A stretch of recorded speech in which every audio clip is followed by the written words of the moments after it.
When I had just graduated from university, Clara Stewart asked me to assume a $500,000 mortgage for her. When I refused, she turned around and bought a villa worth $800,000 for another man. Holding up the property deed, she told me, "Jaden, the truth is, I'm actually rich. I've been pretending to be poor to test you. Unfortunately, you failed. I'm disappointed in you. Let's break up." I simply smiled and walked away without a second thought. The irony? I'm the son of the richest man in the country. I was pretending to be broke, too. Fast forward 4 years, we met again at the National Wealth Summit. Clara had just barely made it into the top 50 on the list, clinging to the arm of Henry Brown as they entered. She spotted me in simple clothes with no visible brand, holding a child in one arm and the keys to a Porsche Cayenne in the other. Thinking I was someone's driver, she sneered, "Jaden, you really went all out just to see me again? Let's be real, you're just a driver now, and I'm on the wealth list. We live in completely different worlds. Don't waste your time fantasizing." I did not bother replying. Honestly, I was only there because my billionaire dad insisted. I had finally cleared a day to spend with my son, and now I had to waste it on that. Clara Stewart strutted into the waiting hall, her arm linked with Henry Brown, who was decked out in a sharp suit. As they breezed past the side room, Clara's gaze landed on me, tucked away in the corner. Today was supposed to be my day off, a rare chance to spend time with my son.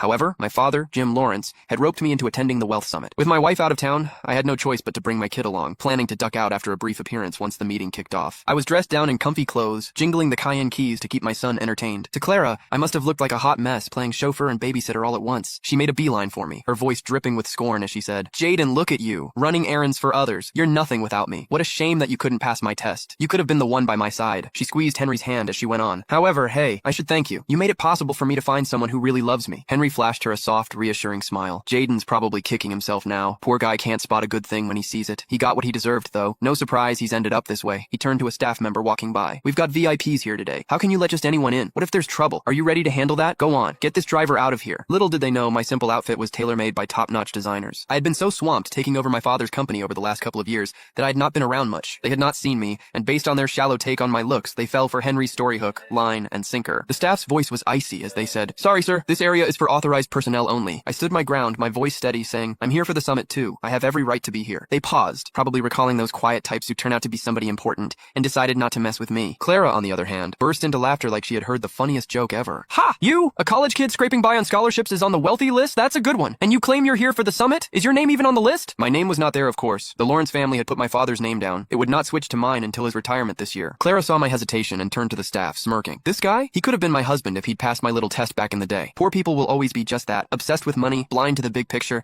letting every golden chance slip through their fingers." I was early. The real VIPs had not arrived yet. The early birds were those hovering around the 100 mark on the wealthy list. A few recognized Clara and joined in her mockery. "He really blew it, didn't he? To lose a catch like Miss Stewart, who's as rich as she is pretty. He must be sick with regret. They dated for 4 years in college and he still couldn't lock down that kind of luck." Tusk. However, something flickered across Clara's face, and her smile faded. Back in college, Clara had chased after me with a passion. We had both hidden the fact that we came from money. You can find the full story in my bio. It's free.